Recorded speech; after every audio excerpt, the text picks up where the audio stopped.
sejam bem-vindos a mais um Depois do Amém.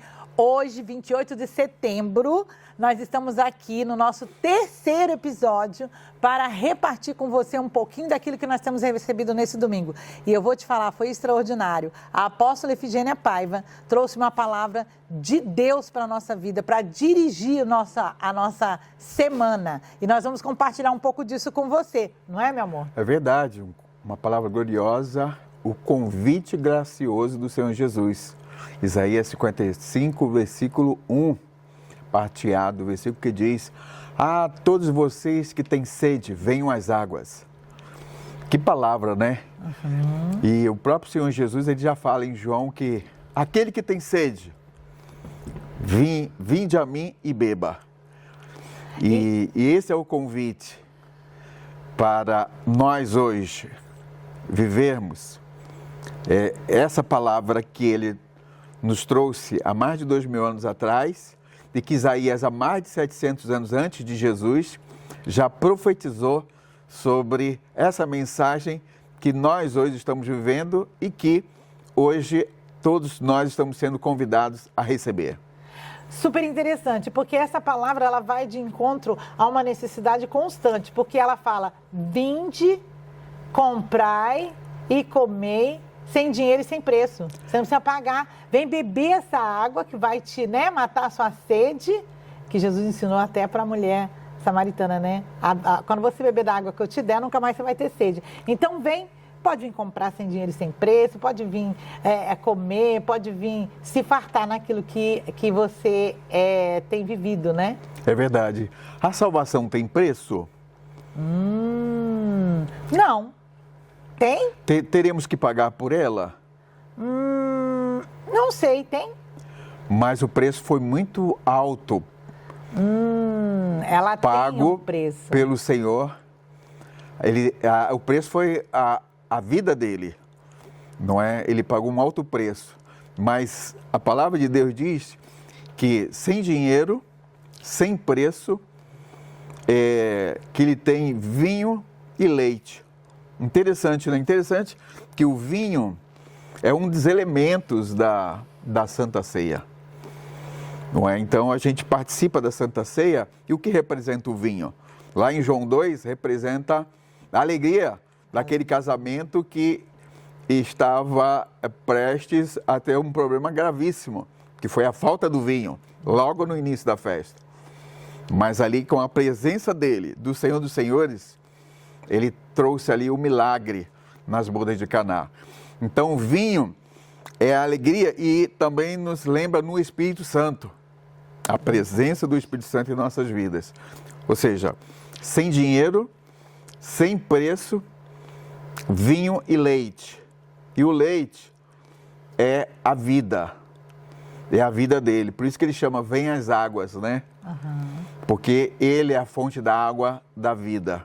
Verdade. Me faz lembrar até de Pedro, que o Senhor Jesus chamou, né? Que Pedro foi logo ali e viu quando Jesus, naquela tempestade, estava andando sobre as águas, e Pedro foi aquele que tomou a iniciativa de andar sobre as águas. Verdade. E ele falou: "Posso ir contigo, Senhor?" Aí o Senhor: "Venha." E ele foi o único que teve aquela grande experiência. E nós também estamos sendo chamados hoje para ter essa experiência. Primeira experiência de vir às águas. E Pedro veio às águas. E ali teve essa grande experiência. E graças a Deus nós estamos tendo essa experiência. Graças a Deus. E o Senhor chama a você também a ter essa experiência. E é tão interessante, né? Porque o vinho representa a alegria e o leite genuíno, como você falou, parte da vida. Porque quando nós nascemos, de que a gente se alimenta? Do leite. E é o leite materno, né? Então ele vem e fala: olha, você vem tomar vinho, vem tomar leite. Não se preocupe por quanto isso vai custar, porque na verdade isso já teve um custo, que é o que você falou. Porque a salvação já tem um custo que foi pago pelo Senhor. E o Senhor não espera que você pague por isso. A única coisa que Ele deseja é que a gente receba isso que Ele já nos deu, que já foi pago e que nós não temos mais como pagar. Muito interessante. E é tão tremendo, porque quando a gente tem esse encontro, né, quando a gente vive, a apóstola estava falando sobre a questão do... Quando a gente tem esse encontro, a apóstola estava falando sobre você conseguir ter a sensibilidade de ouvir, né? O que você está ouvindo? Porque hoje nós estamos ouvindo tantas coisas, né? São tantas informações que vêm. E de onde está vindo essa informação? Qual é a fonte dela? E o que ela está causando dentro? Né? O que ela está trazendo para dentro da gente? E aí ela estava falando, o refletir na palavra, né? O se alimentar do pão que alimenta. Sim. Beber desse vinho da alegria, que, como você falou, é a figura do Espírito Santo, né? Do sangue de Jesus que nos purificou. Tomar esse leite genuíno, né? Que é receber esse alimento constante que vem, onde nós recebemos a palavra que é semeada. Nossa, que maravilha, né? Quando a gente tem esse entendimento, a gente anda sobre as águas, que nem Pedro. Verdade. E nesses dias tumultuados que nós vivemos, nessa geração, nós temos que dar foco às promessas de Deus. Com certeza. Trazer esperança aquilo que pode dar esperança. Trazer à memória aquilo que dá esperança, aliás. Dar foco à palavra de Deus. Dar foco às promessas do Senhor, porque é a promessa do Senhor que vai gerar vida em nós. Então, são muitas vozes que estão aí fora, muitas palavras, mas nós temos que olhar para a promessa de Deus. E pela promessa de Deus, nós caminhamos e conseguimos ver o nosso futuro, que é exatamente o futuro que Isaías está falando sobre a vinda do Messias, que veio e se cumpriu há mais de 2000 anos atrás, e hoje nós recebemos essa bênção, esse milagre, e andamos debaixo dessa palavra e vivemos a promessa do Senhor. Então, focar na promessa, focar na palavra, focar naquilo que Deus falou e não nas vozes do mundo. Que vozes, muitas vezes, que são contrárias àquilo que são as promessas. Então, temos que ter todo esse cuidado para sempre olhar a promessa. E, olhando a promessa, você passar a vivê-la no seu dia a dia. E é isso que vai trazer o conforto, a alegria, a presença de Deus. E você vai conseguir avançar mais um passo. Uma coisa bem interessante que ela falou hoje, que me chamou muito a atenção, é sobre o que eu vivo hoje está sendo apenas um processo, um caminho que, se eu conseguir entender o que Deus tem para mim, vai me levar em direção ao futuro que Deus planejou para a minha vida. Por exemplo, ela deu o próprio testemunho dela, né? Contando que desde criança ela sempre gostou de escrever, ela sempre foi muito talentosa na escrita, né? Ela não nasceu com esse entendimento de Jesus que ela tem hoje, mas mesmo ali as práticas e os costumes dela já estavam direcionando ela para o que ela é hoje, né? Hoje ela é uma mulher de Deus que semeia a palavra, né? Que nos ensina, nos instrui naquilo que a gente deve andar com o Senhor. Mas ela disse que esse talento dela já foi despontado quando criança. Ela contou um testemunho de quando ela ainda era menina lá, né? Na escola, na carteira da escola, né? Na mesa lá, estudando na sua sala, ela tinha muito talento na escrita. E aí, ali o Senhor foi desenvolvendo ela, os amigos dela gostavam de ouvir o que ela escrevia, as coisas que ela fazia. E é interessante, porque a apóstola, ela se converteu lendo a Bíblia. Mas ela falou também que ela lia por uma prática que já era costume familiar, né? Mas não porque ela entendia, mas ela lia como um desencargo de consciência. E aqueles momentos que ela vivia desde a sua infância foram destinando ela a esse lugar que ela está hoje no Senhor. E aí, hoje, né, nós temos também aí a alegria de estar juntamente com ela, escrevendo um livro, né, que ela é uma escritora, uma grande bênção. Deus tem usado esse talento dela hoje, de uma maneira muito clara e visível. E aí a gente está escrevendo esse livro e ela estava falando sobre, para chegar nesse lugar, o Senhor veio trabalhando em toda a história da vida dela. Ela ainda não tinha nascido, vamos dizer assim, com o conhecimento de Deus que ela tem hoje. Ela conhecia Deus como a gente conhece ali no dia a dia, né? Deus é o Criador de tudo. Ele é o meu Criador, Ele é o seu Criador, né? Ele Sim. criou todas as coisas. Mesmo que a gente queira negar, é só a gente olhar à nossa volta, a gente vai saber que tudo foi criado pelo Verdade. Senhor. Amém. Né? E tudo que a gente vive hoje, a gente vive por um propósito. Sim. Deus tem um plano maior para cada um de nós. Sim, verdade. Né? Para que a gente possa entrar nesse plano, nós temos que viver essa alegria e esse leite genuíno, não é isso? Glória a Deus, que grande bênção, né? Deus veio preparando a apóstola desde a sua infância. Verdade. Né? Ela Lindo. sempre gostava de escrever poesias, e ali se destacou. Tinha talento nessa área, né? Tinha talento e veja, o propósito de Deus na vida dela hoje, mais do que nunca, muito forte, ela escrevendo livros e não só ela, mas junto com ela outras mulheres guerreiras. Você é minha esposa amada guerreira, que está ao lado dela também e também está escrevendo. Amém. Você vê o cumprimento da promessa de Deus, daquilo que Ele prometeu, não é? E devido você andar olhando para a promessa, você está vivendo a promessa. Glória a Deus. O milagre está acontecendo. E dias melhores ainda virão, porque Deus tem preparado o melhor para as nossas Exato. vidas.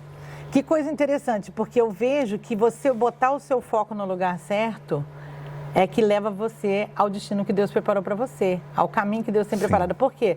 Aí eu lembro também quando ela falou sobre Mateus 14, né? Quando Sim. os discípulos enfrentaram aquela grande tempestade. Ela deu uma explicação tão interessante, porque ela estava falando, né? Todos estavam ali na beira da praia, aquela multidão, recebendo o alimento, o pão vivo que Jesus estava falando ali, né? O Senhor começou Sim. a compartilhar e a ensinar o povo. E aí, de repente, a noite chegou e tal, e todo mundo tinha que ser dispensado para ir para sua casa descansar. Sim. Aí Jesus vira para os discípulos e fala para eles irem para o mar, que ele encontraria com eles lá. Só que Jesus estava ali na sua humanidade, né? Então Jesus falou, ó, vai que eu vou encontrar com vocês, eu vou despedir a multidão. Né? Como muitas vezes a gente combina, olha, vai para casa que eu te encontro lá e tal. Jesus fez isso com eles. E eles foram, pegaram o barco. E eles tinham muito conhecimento daquele mar. E provavelmente eles viram que aquele dia poderia ter uma grande tempestade. Porque eles eram conhecedores, eram pescadores, Sim. né? Eles tinham conhecimento natural. E Jesus também estava como homem natural naquele momento. Mas Jesus falou, pode ir tranquilo que eu vou encontrar com vocês. Né? E aí Jesus envia eles. E eles vão. E quando chega lá, já pela madrugada, Jesus demorou a chegar, né? Aí o que acontece? A grande tempestade acontece. E na hora daquela grande tempestade, aquele mar, aquelas Sim. ondas, o barco indo a naufrágio, eles se desesperam, Sim. né? E o que acontece ali? De repente eles veem uma sombra. Sim. E o que aconteceu ali naquele lugar? É muito interessante, é muito forte, porque quando Deus quer falar conosco, Ele dá sinais. E o sinal ali era exatamente essa nuvem negra, porque eles, sendo conhecedores do mar, pescadores genuínos, eles sabiam o que estava vindo. O que estava vindo era uma tempestade. Então, quando Deus quer falar conosco, Ele começa a dar sinais, porque Ele dá sinais justamente para que você possa observar e entender aquilo que Ele vai falar com você e que Ele quer falar com você e que Ele vai falar com você. E o sinal era que vinha a tempestade. Porém, existe uma ordem sobre eles, existe uma ordem, existe uma palavra sobre nós. A ordem era vá para o mar, porque o Senhor, quando Ele dá a ordem, Ele também dá a bênção, dá o livramento, Ele dá a proteção. Ele sabia o que ele queria fazer. Então, muitas vezes nós não temos o conhecimento do dia de amanhã, não sabemos o que vai nos acontecer, mas Deus sabe. E Ele sabe como é que vai nos livrar. Ele sabe como é que vai nos proteger, assim como sabia o que ia fazer com eles ali durante aquela tempestade, que foi a experiência que Ele deu não só para Pedro, mas para todos os discípulos. E através desse acontecimento, nós estamos aqui, recebemos e sabemos que mesmo que venha uma tempestade, Ele está conosco. Ele deu o sinal de que vinha a tempestade, mas continua. A ordem é o seguinte, a palavra é a seguinte, vá em frente, mesmo em meio à tempestade, porque eu sou com você. Você vê, né? O que eu aprendi ali? Eu aprendi o seguinte, sempre haverá uma tempestade. Sim. Mas a tempestade, talvez, não sei qual é a tempestade que possa acontecer, né? Na nossa vida a gente já teve na saúde, já teve na família, já teve em várias áreas, né? Áreas. Mas independente da tempestade que vier, nós temos que ter em mente a promessa que está sobre nós, de que Ele estará conosco. Sim. Ele falou para os discípulos, vão, porque eu vou encontrar com vocês. E na hora que toda aquela situação se formou, Jesus vem. E naquele momento eu lembro que eles ficaram com medo, assustados. E Pedro imediatamente, né? Sempre tem um imediatista, né? Sim, sempre. Pedro gritou, Senhor, salva-me! E o Senhor falou, ok, estou aqui. Aí ele falou assim, é você mesmo? Porque todo mundo achou que era um fantasma. Sim. Se é você mesmo, se essa tempestade, se o Senhor está com a gente nessa tempestade, então me dá um sinal. O Senhor falou, vem, me chama para estar com você. E o Senhor falou, vem. Gente, amor, você já pensou? Uma tempestade no alto mar, você dentro de um barco, de repente você vê alguém vindo e você querer sair do barco, a tempestade já está quase acabando com o barco. Você ainda querer sair do barco e entrar no meio da tempestade? Gente, que desafio. Muito. E aí, nesse momento, né, aqui no meu entendimento, foi o que eu aprendi. Pedro colocou o foco em Jesus e ele falou, eu vou ao seu encontro. E Sim. quando ele foi, ele teve medo. E o medo quase faz ele naufragar. Sim. Mas ele continuou olhando para Jesus. Jesus estendeu a mão e segurou ele e tirou ele daquela tempestade. Eles voltaram para o barco e a tempestade acalmou depois que os dois estavam no barco. Então eu entendi o seguinte, a tempestade sempre virá. Sempre. Eu tenho que ter os meus olhos focados no Senhor. Amém. Foi o que a apóstola falou. Sim. Foque os seus olhos em Jesus. Porque se você focar em Jesus, Ele vem e te toma pela mão quando o medo tentar vir parar a sua caminhada. Sim. Só Jesus pode nos ajudar a vencer o medo, porque o medo vem. Então nós temos que olhar para Jesus e saber que Ele nos segura e que Ele pode nos levantar, não é isso? Amém. Pedro pediu ajuda. Senhor, me salva. Verdade. E Jesus, o nome dele no hebraico é salvação. E Ele salva. Se você pede ajuda ao Senhor, você está pedindo a pessoa certa. Pedro pediu ajuda ao Senhor, o Senhor estendeu as mãos e o salvou. Parece 12 homens ali, parece até meio cômico, né? 12 homens gritando freneticamente. É um fantasma. E aqueles homens fortes, alguns deles rude, como Pedro, no momento ele era bem rude ainda, e 12 homens gritando freneticamente, é um fantasma. Mas era a experiência que Deus queria dar para eles. Verdade. E graças a Deus o Senhor nos salvou. Amém. Né? E eu posso finalizar com esse versículo de Isaías 55, que diz, buscai o Senhor enquanto se pode achar, invocai-o enquanto está perto. Amém, que delícia. Então, eu quero deixar para você que está nos acompanhando, eu quero dizer para você o seguinte, o que nós aprendemos nessa manhã, eu aprendi que em primeiro lugar eu tenho que ter o meu foco no lugar certo, manter o meu foco em Jesus, ouvir quando Ele falar comigo e saber que o medo, ele sempre virá, mas que o Senhor me salvará. E o que o meu amado esposo acabou de dizer, nós precisamos saber que tem uma promessa sobre a nossa vida. Se você quiser aprender um pouco mais e entender um pouco mais disso, existe um caminho. Palavra de Deus. Leia a Bíblia. Lá você encontra a resposta para tudo. Porque o Senhor é o seu Salvador. O Senhor é aquele que te dirige, aquele que te guarda, é aquele que te protege, que te alimenta. Então vem comer, vem beber da água da vida, vem comer o pão que te alimenta e jamais te deixará com fome. Que você possa estar conosco no nosso próximo episódio. Nós hoje deixamos você por aqui com essa palavra. Jesus te abençoe. Jesus te abençoe.